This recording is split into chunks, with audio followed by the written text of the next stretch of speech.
Hi friends, నేపాల్లో మరో విషాద ఘటన చోటు చేసుకుంది. దాదాపు 25 నుంచి 100 మందికి పైగా మరణించారు. దాదాపు 400కు పైగా మిస్సింగ్ అని రిపోర్ట్స్ అయితే చెబుతున్నాయి. ఈ రోజు ఆగస్టు 26 తెల్లవారుజామున నేపాల్లో సంభవించిన సడన్ ఫ్లాష్ ఫ్లడ్స్ గురించి ముఖ్యమైన అప్డేట్ అయితే ఈ రోజు తెలుసుకుందాం. నేపాల్ టిబెట్ బోర్డర్లోని రుసువా డిస్టిక్లో బోటుకేసి రివర్ ఒక్కసారిగా ఉగ్ర రూపం దాల్చి భారీ ఫ్లాష్ ఫ్లడ్స్ అయితే సంభవించింది. సాధారణంగా భారీ వర్షాల వల్ల వచ్చే ఫ్లడ్స్ కి భిన్నంగా ఈసారి ఫ్లడ్స్ సమయంలో అక్కడ పెద్దగా రెయిన్ఫాల్ లేకపోవడం అందరినీ ఆశ్చర్యానికి గురి చేసింది. అసలు ఈ సడన్ ఫ్లాష్ ఫ్లడ్స్ రీజన్ ఏంటి?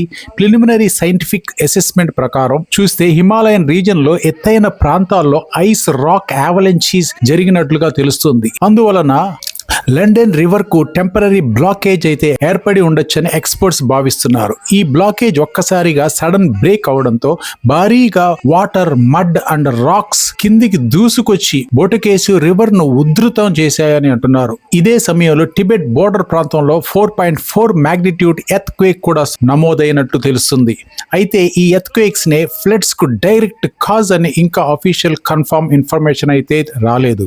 అలాగే glacier lake outburst floods గ్లో పాసిబిలిటీని కూడా అథారిటీస్ పరిశీలిస్తున్నారు. ఈ సడన్ ఫ్లడ్స్ కారణంగా roads, bridges, houses, hydro power projects తో సహా తీవ్రంగా దెబ్బతిన్నాయి. తాజా రిపోర్ట్స్ ప్రకారం కనీసం 22 నుండి 100 మందికి పైగా ప్రాణాలు కోల్పోయారని అంటున్నారు. ఇంకా చాలా మంది మిస్సింగ్ గా ఉన్నారు. అంతేకాకుండా ప్రిలిమినరీ ఇన్ఫర్మేషన్ ప్రకారం 384 మంది ట్రావెలర్స్ మిస్సింగ్ అని చెబుతున్నారు. వారి గురించి సమాచారం కోసం అథారిటీస్ ప్రయత్నిస్తున్నారు. వీరిలో 105 మంది ఇండియన్స్ కూడా ఉన్నట్లు రిపోర్ట్స్ అయితే చెబుతున్నాయి. ఇంకా అందరినీ ఆందోళనకు గురి చేస్తున్న మరో ప్రశ్న ఏమిటంటే, సునామీకి ఇది సైనా?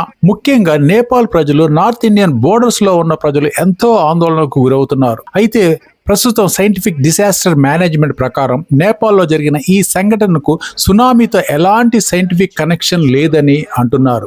ఇది సునామీకి సంబంధించిన సముద్రపు అలల వల్ల వచ్చిన డిజాస్టర్ అయితే కాదని, ఇది హిమాలయన్ రీజన్ లో జరిగిన ఒక సడన్ ఫ్లాష్ ఫ్లడ్ ఈవెంట్ మాత్రమే అంటున్నారు.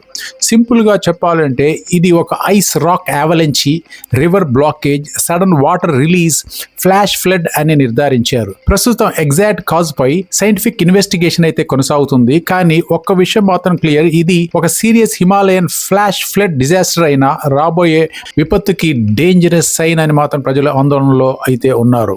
ఇదే ఈ రోజు Nepal sudden flash flood report.